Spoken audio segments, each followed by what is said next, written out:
Want to learn about public policy with a group of curious fellow learners? Apply for the 12-week graduate certificate in public policy.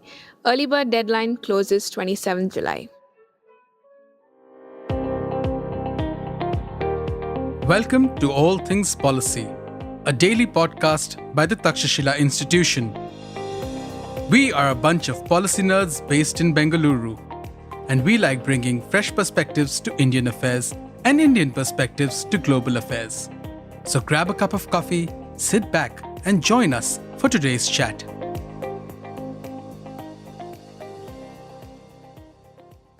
Hello and welcome to this episode of All Things Policy. My name is Shobhankita and I'm a research analyst with the High-Tech Geopolitics program at the Takshashila Institution. I'm joined by Rishabh Jain. Rishabh leads the Technology Futures program at the Council on Energy, Environment and Water. Rishabh, my first query to you is really about what even are critical minerals. We hear a lot about this in recent times since China's export controls on some of these, but of course your work dates back quite a few years at this point in time. So if you could help us with just a primer on critical minerals, what makes them critical, how do you assess the criticality of some of these minerals, that would be a great start.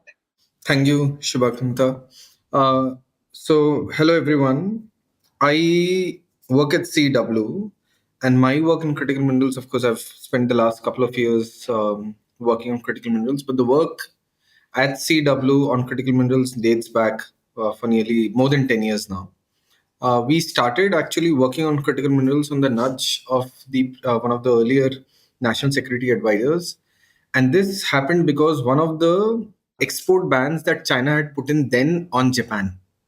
So globally, around 2010, there was some rare earth ban, not new. This is not the first time. China had already put a ban on rare earth exports to Japan because of some of the conflict that happened in the ocean. And many countries, including Japan, started to think about how do you diversify on not only rare earth, and then, of course, the concept of critical minerals came in. And since then, because of the nudge, we have been actively looking into what are these minerals, why are they important for India, when will they be important for India, etc. So then in 2016, we came up with a paper where we identified 49 minerals for the first time. This was one of its kind study along with the Government of India, Department of Science and Technology, saying that these are 49 minerals which are critical for India. Some were more critical than others. And you'll be surprised that lithium was not part of that criticality list at that point in time.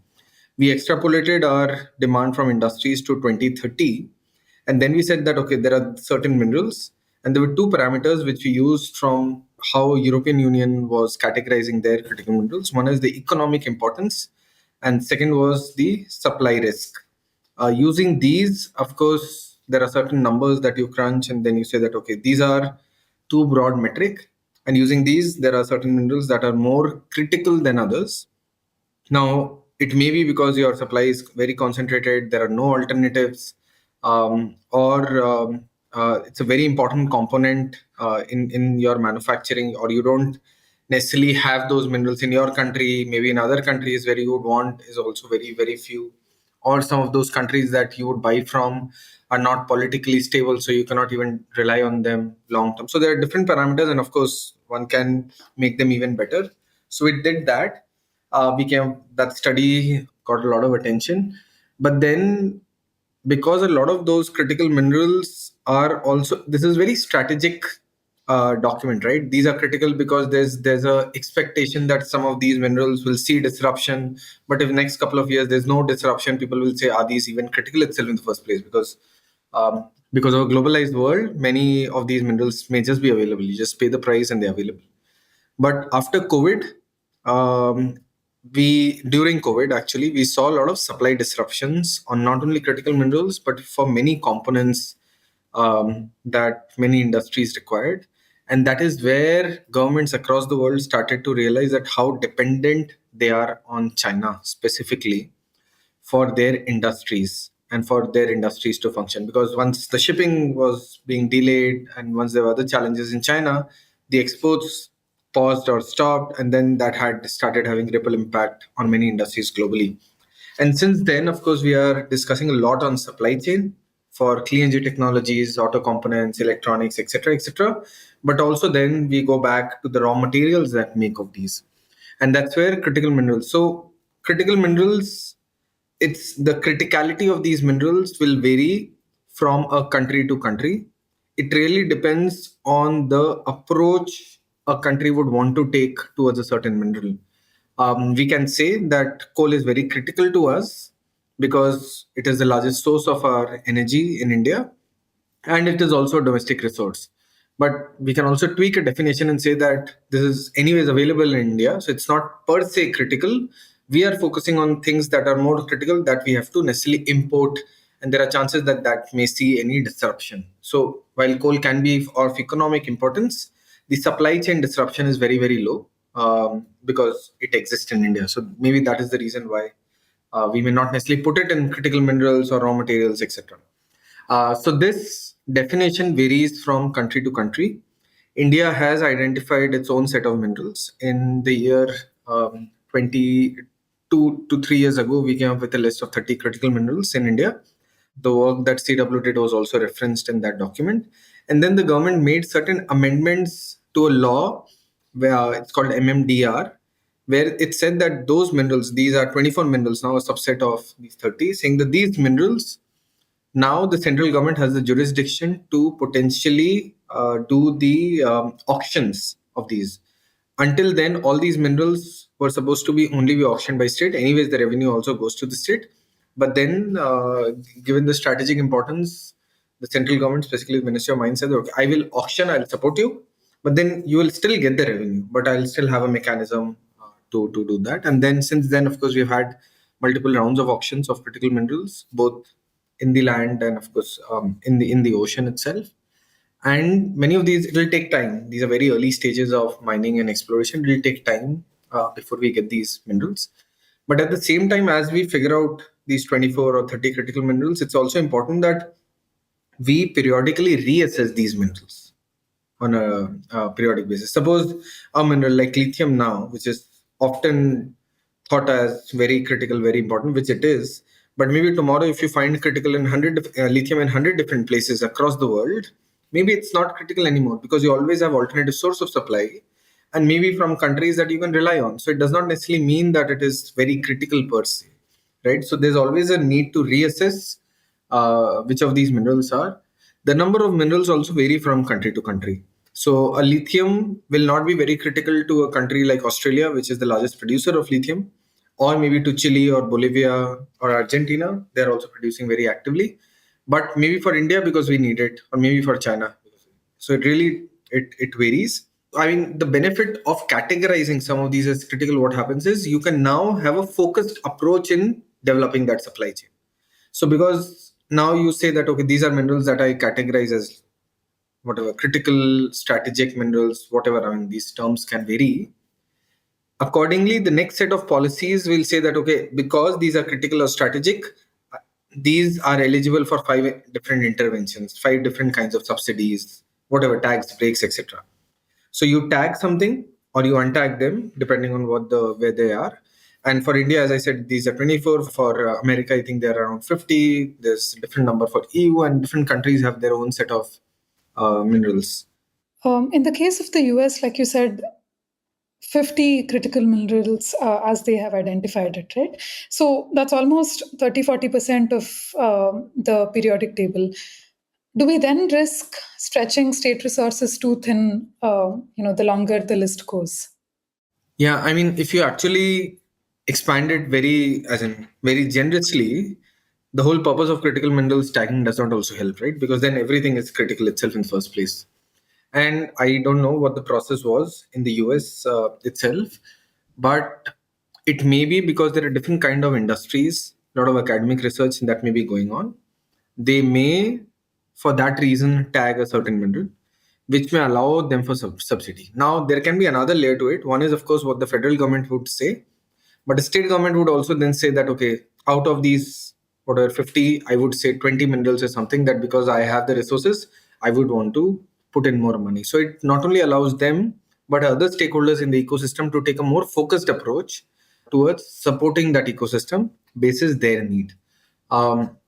But I would still say we should not read too much into the critical minerals definitions, etc., etc. These numbers, the minerals will vary from country to region to maybe a state government to a central government in many of these, and really also depends on what are the industries that exist. So if there are industries that will come up tomorrow, so we should revise and say that these minerals are important. Or we want an industry to come up tomorrow, and that is where we would want some of these minerals availability to increase. That is also, it can be termed as important. Yeah. So really depends on the approach a government takes towards building that supply chain, maybe to develop domestic manufacturing, maybe to develop their defense, space research, automobile, whatever sector it is. So if they think these are 5, 6 different sectors, very large scale, and that is where I need to ensure that things don't fall apart, they would necessarily do. Thank you. Thank you. Critical minerals are also essential for our transition to cleaner energy, and they're very important for sustainability. So, to that regard, I want to ask you, just how relevant are these for that journey, right? Firstly, India's electricity grid is still coal dominated. So, how much does a shift to electric vehicles? What are the benefits there, the challenges there if these EVs are still going to be drawing from coal powered power source? So, firstly, that, but also broadly, the relevance of critical minerals for our broader sustainability transition. So there are a few important products that are technologies that are very critical to the energy transition, right? These may be solar modules, these may be batteries, these may be wind turbines, hydrogen electrolyzers, even the copper wires that transmit electricity.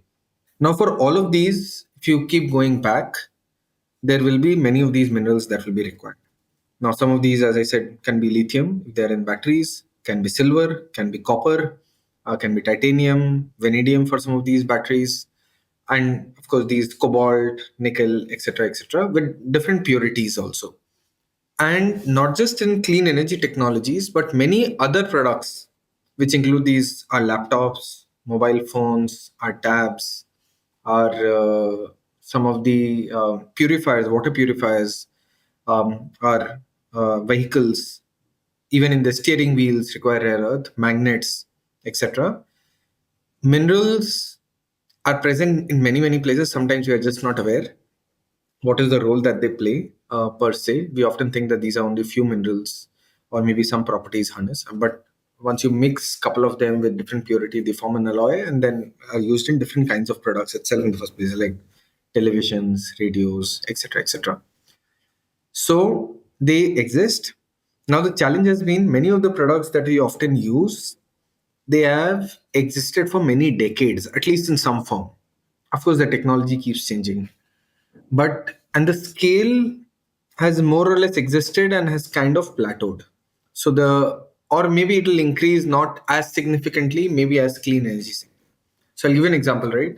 Say, for instance, TVs or air conditioners, right? All of these require certain minerals, but the amount of new minerals that are required to meet the rising demand of new air conditioners, televisions, mobile phones, etc., are significant. But when you compare it with clean energy products like solar, EVs, batteries, wind, that is mind boggling, because this sector will see an exponential growth because of certain commitments that every country has. So India has a commitment to 2017 net zero. There are certain countries that have for 2030, 2040, 2050, 2060 China, 2050 US, and others. They say that we would have to deploy a lot more to meet those targets. But the moment you start thinking of if X gigawatt of solar or wind needs to be deployed, these many million vehicles need to come on the road, etc., and you start thinking of the quantity of minerals that will be required, in some cases it becomes difficult to match the supply to match the demand. In theory, right? Of course, in reality, there are tons of challenges if you're seeing those numbers or not. But if we actually extrapolate to maybe next couple of decades, it can be a challenging thing. Now, you have to solve for this right now, because any new mining can take up to 10 to 15 years to go live. So if you do an auction of a mine in India right now, it may take easily 10 to 15 years because there are so many other processes involved. And if you don't plan for 2035, you may not necessarily have minerals then. So as these demands will increase, there'll be demand for minerals. However, what is important is also to note is that, as I said, many of these minerals have historically been mined, which is okay. Like copper was mined, aluminum was mined, but the critical minerals have not been historically mined at the pace and at the scale at which we require. So lithium is only now rising in the last 5-7 years, maybe a decade. Cobalt is same, nickel, of course, for the clean energy sector is same, rare earth, etc. And suddenly seeing exponential rise in mining and processing can be a challenge.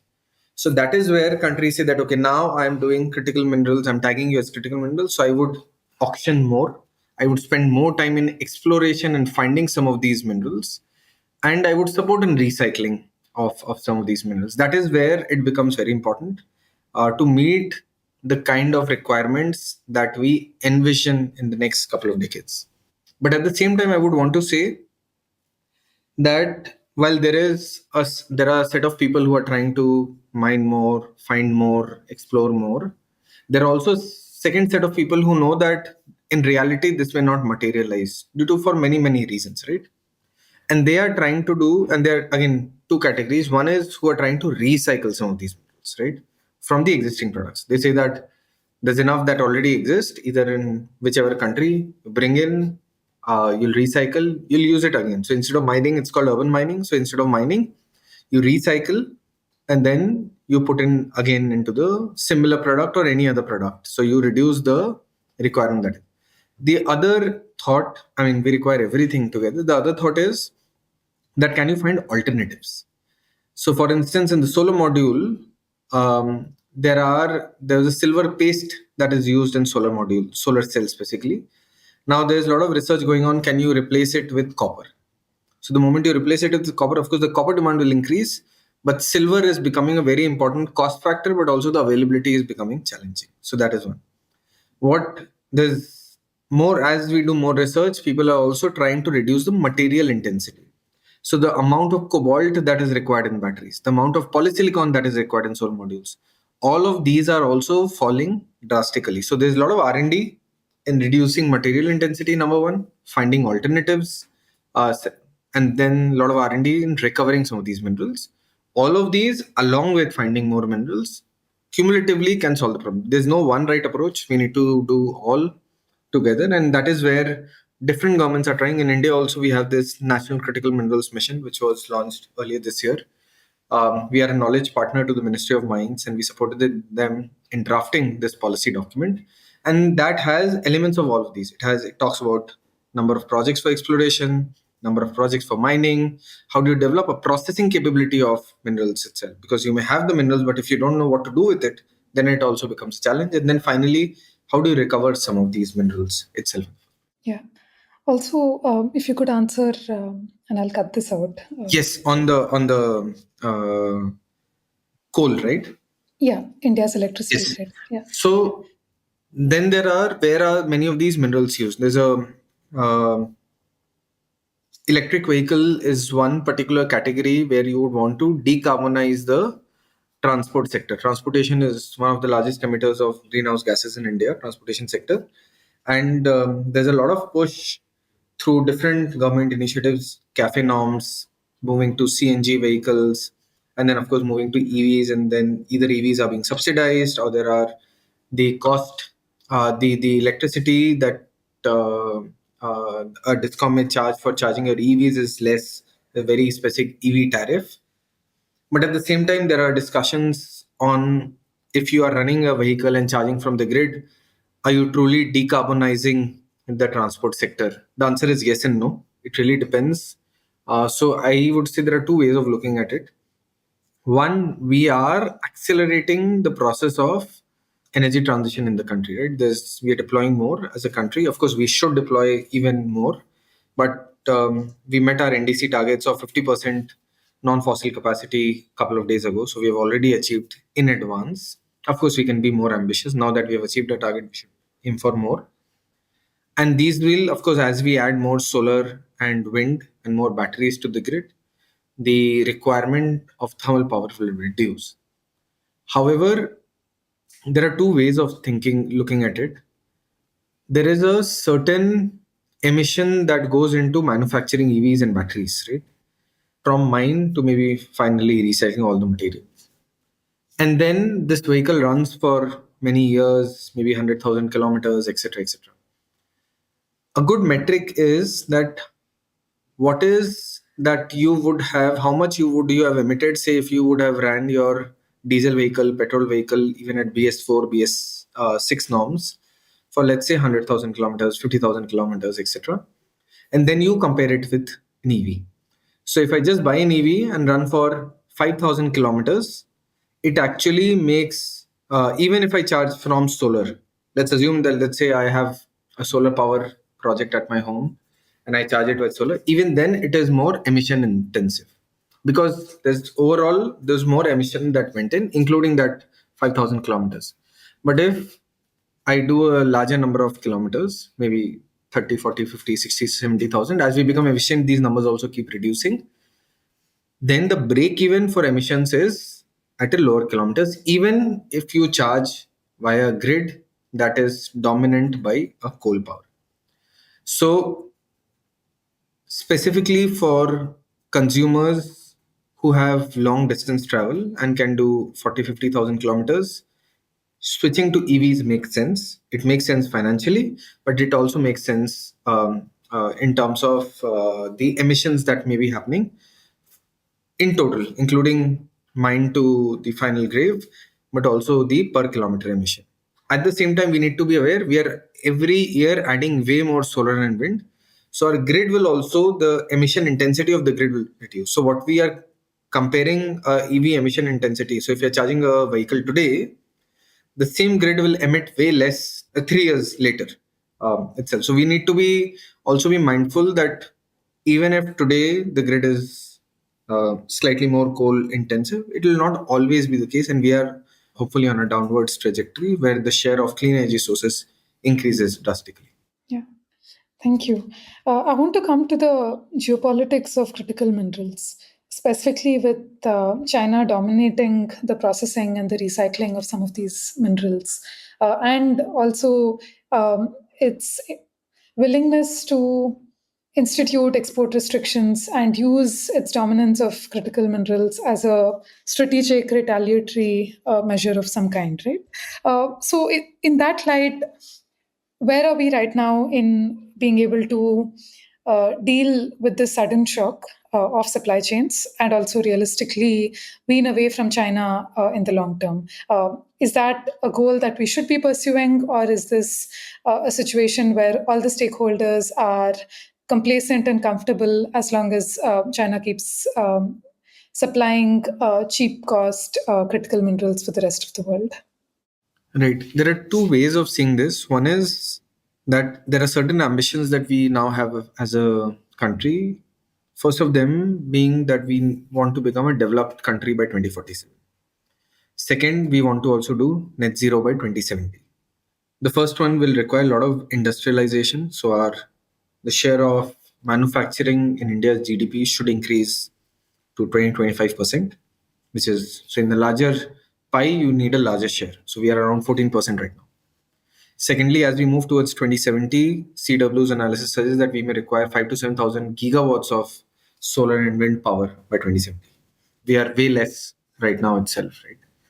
Now we crossed 100 gigawatt recently for solar and around 50 gigawatt recently for wind power. So we are talking about like thousands of gigawatts in the next 5 decades itself. And if we club both of these, it makes sense that if you're deploying so much, why not manufacture them also in India? So you should manufacture so that you create more local jobs. But at the same time, once you have an anchor market, why not also export? So then it also increases, it makes sense to supply to other countries. So there's a clear economic opportunity, not just as we become a developed country, but while we focus on net zero energy transition, but also generate new jobs and have a larger say in the international geopolitics. So this is one angle that we should be aware. This is irrespective what China does not. Even if they are very friendly, even if they are not, we should be very clear what do we need as a country.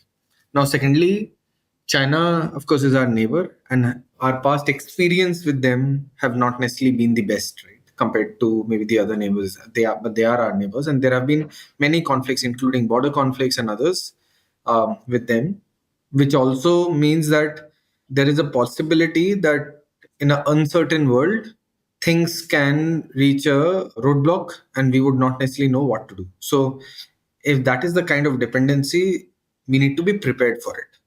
Now, what does this preparedness mean is, of course, something that should be discussed. Do we pivot? Do we try to pivot 100% away from China? Is that even realistically possible? Or do we just say that we are ready, and if required, in a short period of time, we can immediately scale up? So at least we have the technology or something like that, right?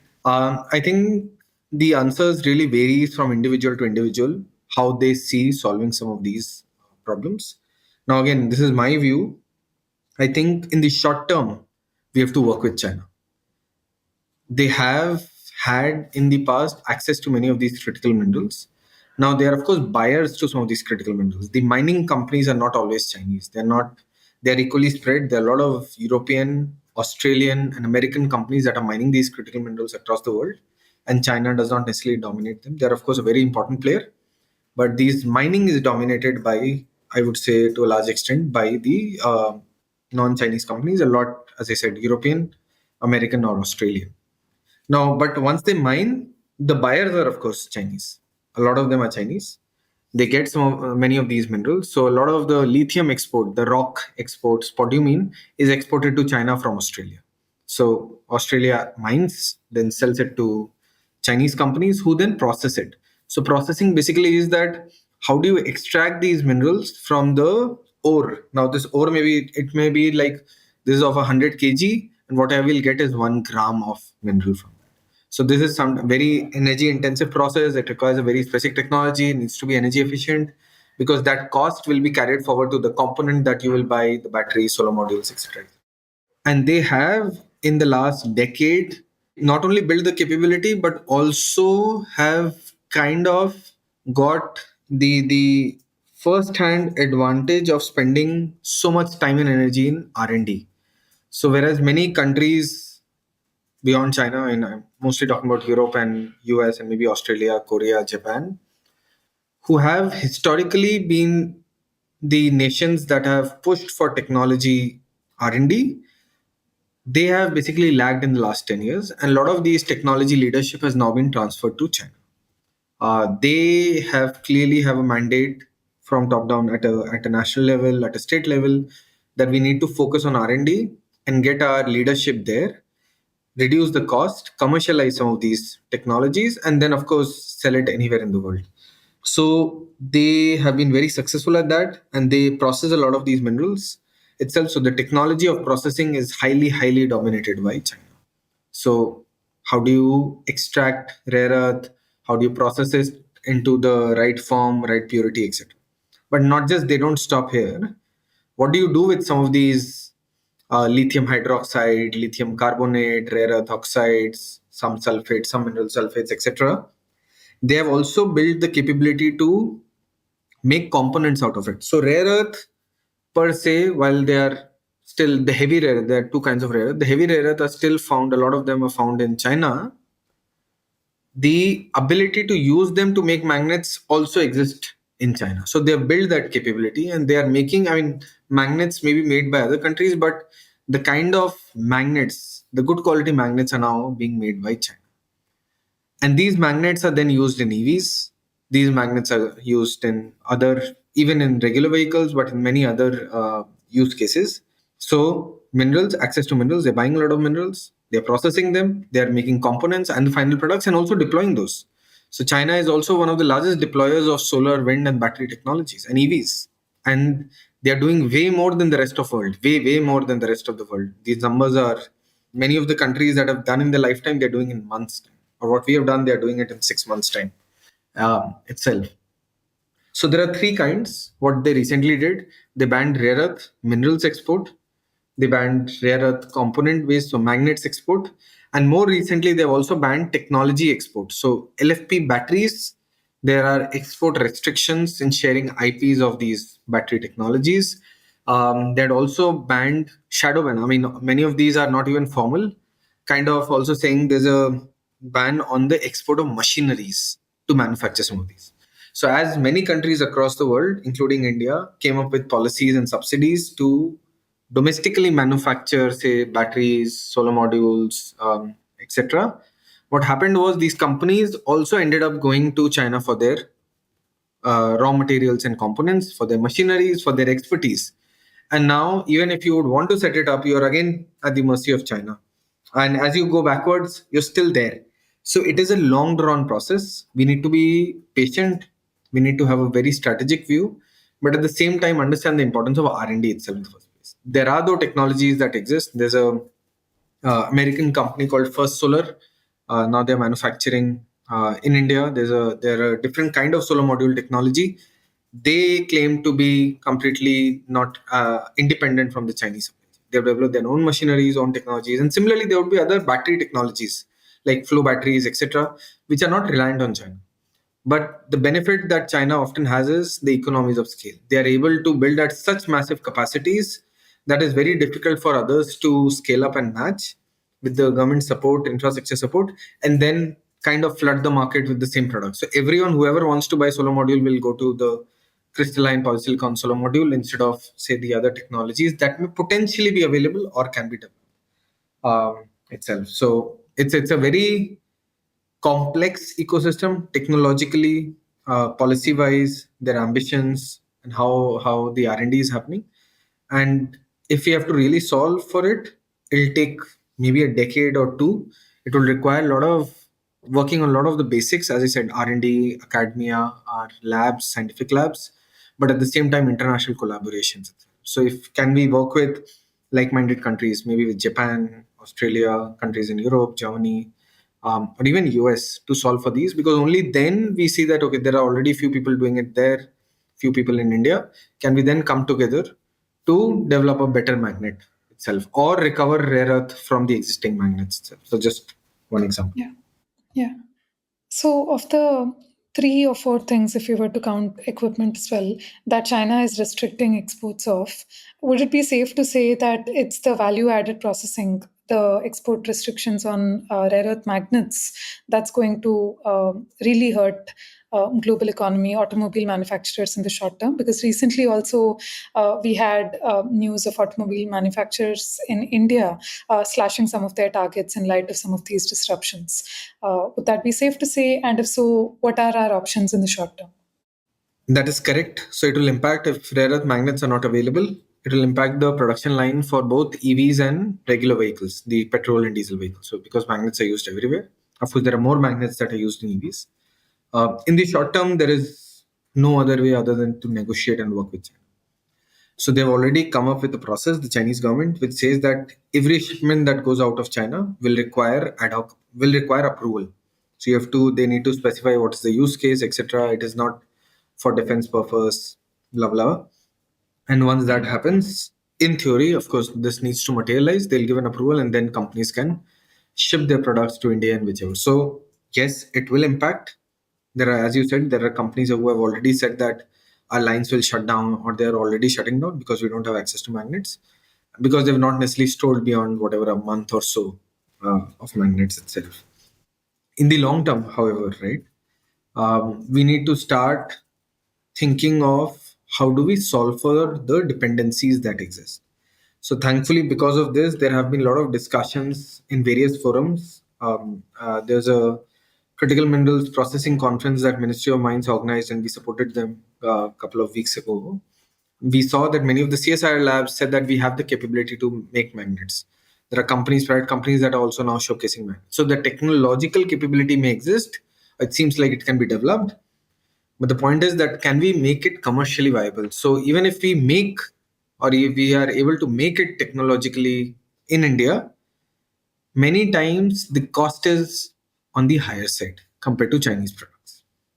How do we ensure that even if many of these products are made in India at a higher cost, continue to have markets for them to sell? Because if you don't have markets, what is the whole point? So, for instance, I'll say that the battery prices, LFP battery prices, have recently crashed and are in the range of 50 to 70 kilowatt hour $50 to $70 per kilowatt hour. Couple of years ago, these were around in the range of $200 to $50, or maybe even more, $400 per kilowatt hour. So they've crashed a lot.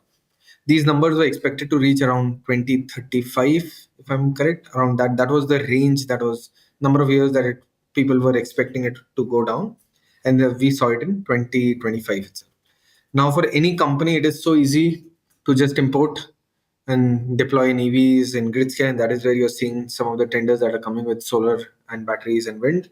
The prices are at rock bottom itself in terms of the overall system cost. While we continue to import and we can celebrate the lowest prices, what is happening is that it is impossible for domestic manufacturers to compete with those prices, because they are also then dependent on raw materials and machineries. And many of these companies are trying to indigenize, but if the prices are reducing so low and no one wants to buy from them, how do we support? So we as a country really need to decide, and we need to come up with models. There are, of course, examples on what can be emulated, that how do we support domestic manufacturers from the price dumping of products that are happening from China. And many of these prices are artificial. So there are enough news right now where the highest government officials are convening companies in China to say that please don't kill each other. There's so much overcapacity. You need to be mindful of the cost. But that the costs have reduced, still the cost continues to be reduced. And it is impossible. So there was an Indian startup called Log9 that was set up a couple of years ago based out of Bangalore. And they put out a post a couple of months ago saying that they had to unfortunately shut shop because they're a young startup. Of course, they raised some money itself, but without a clear support from the government and maybe certain policy incentives, how would anyone be able to manufacture? Why would banks give them loans when they know that they would be able to only manufacture at $80-$90 per kilowatt hour, or maybe 100, when a Chinese product is available at $60 per kilowatt hour, right? So they are shutting down shops, and what this is creating is that because of the price reduction, our only way to disengage from China, which is manufacturing domestically, we are also losing out on that opportunity. So, because one is having these products at lab scale, that is fine. But if we are unable to commercialize it, we can never disengage from China, right? So, we need to think through on what is strategic, what is not. How do our policies be more agile towards such disruption? How do we ensure we protect the genuine industry? You would have also seen some of these news where the battery PLI winners are struggling and they are being penalized because they have not set up battery manufacturing at the rate at which they should. And the similar reasons, right? It's impossible for them. It's so easy just to import and sell EVs. And if they start manufacturing, their competitors will be able to sell EVs at a way lower price compared to them manufacturing in India. So there are, again, policy interventions that are possible, but as a country and also as individual citizens, we need to be ready to pay slightly more premium compared to the Chinese products. Now, while I say premium, it does not necessarily mean that the cost will increase significantly. Battery in the overall system is maybe 20%, 25% with the reduced cost. And on that, if 10 or 15% increase, it does not necessarily mean a lot. So your vehicle, which is now maybe a two-wheeler, which may be 70,000, 80,000, 90,000 rupees, with a domestic battery may increase to 95,000 rupees, 94,000 rupees, something like that. But for a person who's driving so much, maybe someone who's doing a last mile delivery, it anyways makes sense for him or her to buy a EV compared to a ICE, because it makes economic sense and they will recoup the money in maybe 2 years and 3 years. So that 4,000 delta, while it may still be there between Chinese and Indian, um, that comparison between a ICE and a petrol is still, even with Indian batteries, still makes sense. And same is the case with, say, Indian made solar modules compared to coal. Indian made solar modules with Indian batteries compared to coal still makes sense because the prices are so low. So we should not compare always in absolute solar. We need to compare Indian products with coal, and if it makes sense, it's okay. We are anyways getting something that is a cheaper alternative. But if China is subsidizing and we want to kill our industry, that is something that we need to be mindful of and something that we should not allow. Because if tomorrow all the battery manufacturers. Lognan is one example. There's Northvolt in Norway, in Sweden, that also struggled. And there are companies in India, the larger ones like Excite, like Amra Raja, and there are other startups that are also struggling sometimes to enter the space. Even the large ones, how would they enter without a government support? And many of these companies are listed, right? And if tomorrow they say that, okay, does not necessarily make sense for me to make batteries in India, and what if then China increases the prices and they do a diktat to their battery manufacturers, now that there are no competitors globally, increase the prices 3 times, 4 times? That will hurt us more, and we would have anyways been more 10 years behind than where we are right. So it's a interplay of many different factors. We need to start thinking these as strategic sector as how we approach the defense sector. So irrespective of whatever the cost is, maybe some of these crises happens, like we saw the recent conflict with Pakistan, right? Someone would have said many years ago that, "Arey, we don't fight wars, there's no conflict, why are you spending so much time in buying ammunition?" Or maybe building that capability to have drones or even that siren alarms. But when you need it, you had that capability, and you never know when this may happen or may not happen, but it's always better to be prepared. And here preparedness even makes sense because, as I said, Viksit Bharat, net zero, there's enough evidence that tomorrow China can weaponize the dependency that we have. Got it. I want to ask a specific question about recycling and reclamation. It's usually touted as something that's easily available or possible in the short term to do that. But realistically, how realistic is that? How possible is that, right? Because we are not close to end of life of any of these products. And of course, though we might have many of these mines that have the ore waste lying around, maybe the supply chains are not necessarily intact, and there are a lot of logistical issues as well as process innovation that's required to bring good quality final product from some of these things. So just the viability of recycling and reclamation and its importance or not to our access to some of these minerals. Yeah, so I'll maybe start with one of the work that we do on the solar recycling. We estimated a couple of years ago by FY23 there would be 100 kilotons of cumulative waste already generated from solar recycling, and that's enough critical mass. And now, even though we may have not reached end of life, there are existing streams where waste is generated, like in manufacturing, transportation, in installation, and even during maintenance. So there is waste that one may generate. So there's enough critical mass that exists, at least for the larger projects which have longer timelines like solar and wind. But batteries, some of these batteries, specifically if you see these tuk-tuks, the last mile delivery, the batteries there are 2 to 3 years, in some cases 5 years, 7 years, etc. And so there's enough critical mass that may exist to recycle some of these products itself. But the challenges sometimes is that because the ecosystem is still in the nascent stage, what does a solar project developer do with a solar module which is not functioning? Typically, he or she would just dump it at the site because he does not know where do I even send this solar module to. And same for batteries, it may just be lying somewhere or maybe just sold to in the informal sector, and then with the hope that it'll reach somewhere someone would recycle. If it reaches to a place where they will just take out the bulk minerals like aluminum casing, etc., the others it may just be there, maybe leaching into the ground in the landfill, etc. So there is a clear need to figure out how do we formalize some of these supply chains. How do we incentivize the final users to bring that product back into the formal recycling system? That is not happening actively in India, and there are different ways like EPR certificates. There can be mandates who's manufacturing. There can be mandates on who's buying. There can be mandates on who's importing. There can be mandates, as I said, who's using it as a consumer. But there's always a balance between nudge and a mandate.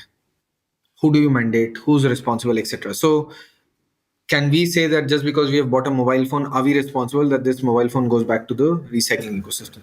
Because all of us have spare mobile phones lying somewhere in the home, but they're just there, and these are critical minerals that are there. And same for we may have other products also just lying.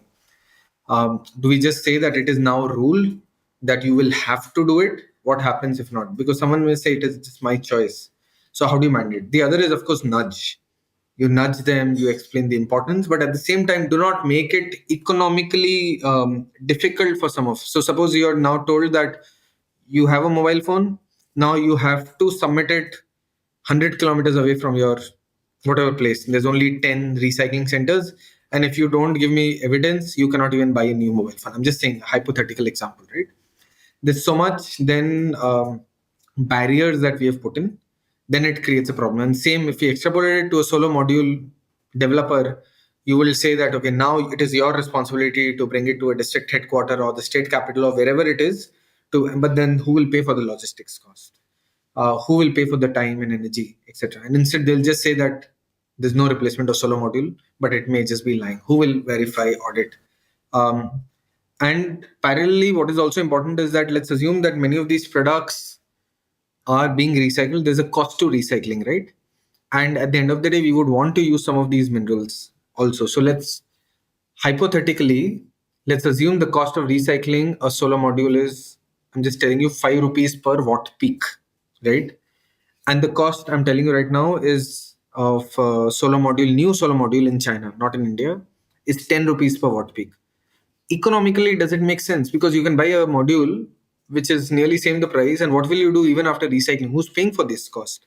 So while now there are technologies that exist to recycle some of these or recover some of these minerals and products, the comparison is always with the new product.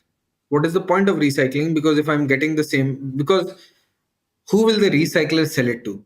Yeah. If the cost, if the say the lithium price is 10 rupees from the recycled mobile phone, whereas the actual price that is from the ore is available at 2 rupees, then Yeah. people will just buy from the ore itself, right? From the virgin ore. They'll not necessarily buy from recycling. Yeah. So all these incentives need to be put in place. There are discussions that are already happening. We as an institution are also contributing and trying to provide more evidence into this space. What there's another need that is required is how do you make a product circular in nature itself in the first place? So in that, from the design and manufacturing of the product, you make it in a way that it is circular so that it is very easy to recycle, disassemble, and recover these minerals. That is not happening. So that is a very important nudge, and we are trying to create more evidence through our work on that. The second very important aspect is how do you increase awareness for various set of people. So the pollution control boards, the local governments in some of these states, the main policymaker, industry, etc., and bring a general coherence that this is very, very important. Recycling for multiple reasons, for environmental reasons, and of course, we need to collectively come up with solution to solve for this. Yeah. My final few queries to you. Firstly, is there a commodities market for some of these minerals? And if there is, does it make sense then for India and private sector to hold positions in the futures markets of some of these commodities? Is that a hedge against, the short-term price variations or even lack of access to some of these things? And secondly, the viability of strategic stockpiling, right? If export controls have already been instituted, is it even viable at this point in time to strategically stockpile? Yeah, so under the National Critical Minerals Mission, there's a dedicated financial support for stockpiling of certain minerals. The government is in the process of coming up with a detailed policy on stockpiling itself. And so hopefully, we will be able to identify which are the minerals to stockpile, how much to stockpile, who will stockpile. And there are already global efforts from Japan, Korea, US, who have been historically stockpiling. So, this rare earth export ban that I had mentioned that happened in 2010 that China had put in for Japan, Japan was able to absorb it because they already had a stockpile reserve of rare earth minerals. So, the moment China put an export ban, Japan started releasing their own stockpile of rare earth minerals. So this is a good way, but at the end of the day, we also need to figure out that who would buy these minerals, right? Because the whole purpose and the need of these critical minerals is only when they are processed in India and only when the component manufacturing happens in India. and only when the EV manufacturing also happens in India. So if India does not have a vibrant EV manufacturer or a regular the vehicle manufacturing, maybe magnet manufacturing will not come in India. If the magnet manufacturing does not come in India, then the rare earth processing capability will not be developed in India. If the rare earth processing capability is not there in India, why would anyone buy rare earth for India in India, right? So the whole supply chain needs to exist. For any intermediary sector needs to come. What is happening in India right now is typically on the assembly or maybe N-2, N-3 steps are there. But even before magnet or that magnet capability itself does not exist. So just having minerals does not really help us, because say Australia has the minerals, but they also have to export it to China, right? So just having minerals does not necessarily help. And even having the technology also does not help if you cannot support these industries, which will help them sell it even at an expensive price. So that is one. On the markets itself, so there's of course London Metal Exchange. There's something in already in China, but these are not necessarily all the minerals are not covered. There are certain minerals that are covered with certain purity. There's a much need, and there's also a work that we're doing at CW. There's enough evidence that we need to start thinking of some of these markets either for India or outside. Some of these are traded as commodities, say for instance silver, copper, etc. But not all minerals are traded as commodities. So there is a need to figure out that what is the role that a commodity exchange or maybe futures market can play, and what do we learn from some of the disruptions that may have happened in the past. So nickel prices once shot up significantly a couple of years ago at LME, and they had to stop trading. How do we have all those checks and balances with any markets that we come in? But I would say important discussions, but we are still a bit far away from having, or there's a need for a market right now. What we need to do is re-emphasize the importance of developing critical minerals processing capability in India, developing a clear market for domestic manufactured products. Otherwise, all these discussions are in vain, because who would you even process these critical minerals when there are larger behemoths in China which are like 10 times, 100 times bigger than many of the companies that exist in India and otherwise. Yeah. Also, I wanted to pick your brains on the international collaborations that we have initiated, right? Being a part of the Mineral Security Partnership, the Critical Mineral Initiative, Kabul recently. While this is a good step, are there any things that India might need to be cautious about? Because we risk becoming, again, sort of the end market instead of maybe necessarily gaining from technology transfers with some of these deals and so on, right? So, how effective may some of these be in the short to medium term, and what are our guardrails of engagement if you were to come up with a few that we might need to be careful about? Yeah, I think international engagement is a very important pillar in solving this particular problem.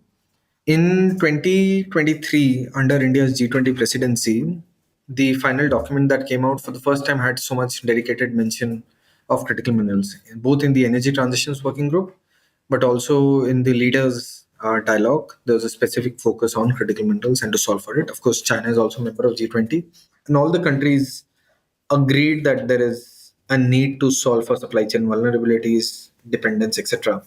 We also had an opportunity to prepare a report for the India's presidency, and we presented it to all the key negotiators. And everyone agreed, right? They re-emphasized the problem. But one aspect is, of course, talking about it, which thankfully is happening right now. The other aspect is solving it. So there are a lot of initiatives, like as you said, Mineral Security Partnership. There are these Critical Mineral Club that you had thought about. There are discussions that are happening under Quad. Recently, in the Quad discussions and the outcome document, there's a lot of mention on critical minerals under IPEF. Many of these bilateral discussions that are happening, FTAs, etc. Critical minerals have started gaining prominence. However, as I said, people and countries now understand very much that there's a technology gap that needs to be filled in. It's not only the money gap; it's a technology gap that needs to be filled in. And there are historically, of course, the Western countries have led many of these pieces in terms of advancing the technology, developing new technologies. But there are enough evidence from India also now, from our CSIR labs, from the startups, that through collaborations between two different partners, we'll be able to solve some of these problems fairly quickly itself. So I think there's a need to re-emphasize, and even in many of these collaborations, international collaborations, talk about co-development of technology. So we need to also move from technology transfer to co-development of technologies, because many of these batteries, solar modules, wind turbines, electrolyzers need to be developed based on Indian conditions. Because Indian conditions, with the kind of temperature variations, with the climatic changes that we are seeing in India, these are very different from typically where the technology is developed, including in China. Similarly, we need to have standards that are very specific to India. So a battery may catch fire in India, but may never catch fire in China. Same battery, because the use case, the roads are very different. How we drive our vehicles is very different. So standardization of these technologies, making standards, not just standardizations, making standards very specific to India, developing products very specific to India itself will be important. And this doing it in collaboration with other countries and companies can reduce our time and effort to solve for this problem. Yeah, yeah. I draw some hope from the fact that perhaps if prices sufficiently increase, the market incentives for alternatives and, like you said, more attention to these minerals is sort of expected. Would you agree with that? And also, any final thoughts before we conclude? Yeah, it's a double-edged sword actually. For instance, if the prices of solar modules and batteries increase significantly, coal may start becoming more economically viable also. So we need to still have our focus on energy transition, on Viksit Bharat, but still figure out ways on how do we ensure that clean energy products are still economical. And in the past, we have given subsidies in form of VGF, tariffs, etc., etc. That needs to be there, because if not now, we would end up spending more in adapting to the new climatic conditions. So even if the prices don't increase, or even if they increase, the focus still should be there on deploying more. I think there's enough evidence to support that. Yeah, no, thank you. Thank you. Any final thoughts? Or we? I think to all the people who are listening in, this is a very, I mean, of course, if you work in the climate change space, there are two aspects, right? It is on the adaptation and is on the deployment itself on some of these technologies. What we are now seeing, I mean, there are good examples globally on the scale up that is happening of clean energy technologies, not just in India, but globally as the prices have reduced. So this is very welcome. And we should thank China for that, right? Because this has now helped many countries move from diesel to solar. Many countries, either island nations or Africa. But at the same time, there is a need of energy. There will be a need of energy as we move towards a developed country, and there are more people who are moving out of poverty in India and start leading better life. But they would also lead better life where they start consuming more power, not in the wrong way, like the basic power itself, electricity, cooking, etc. And they would also be able to do that when there are more economic opportunities. So it's a really virtuous circle where there are economic activities, people benefit, they would now want to consume more electricity. We need to, of course, do all of this in a more responsible way. We cannot just continue using electricity. I mean, people who are already beyond a certain threshold, they should think that how do we move towards more energy efficient appliances. But there are like millions and millions of people in India who consume very less itself, maybe few hundred units per month as a family. They would, of course, consume more. But if you are able to provide access to electricity to them in an economical manner, but at the same time supporting India in making some of these technologies at home, by developing these technologies, we would also create more job opportunities for them itself. And we should always, instead of comparing India's product cost versus China's product cost, we should always compare to maybe the alternative, which is either a thermal power project, coal, diesel, petrol. And that's where I think every clean energy technology will start making sense. But we start comparing wind with solar, wind does not make sense. But if you start comparing wind with coal, it immediately makes sense. So our comparisons need to be more relative and not absolute, and relative to the technology that dominates the sector, which is coal. But unfortunately, what we end up comparing is wind with solar, which should not necessarily be the case. Yeah. No, thank you. Thank you for your time and thank you for this fascinating conversation. I learned a lot. Thank you. Thank you. If you liked our show, dive into Takshashila's research on technology, strategy, and economic affairs. Check us out at our Twitter handle @Takshashila INST or our website takshashila.org.in.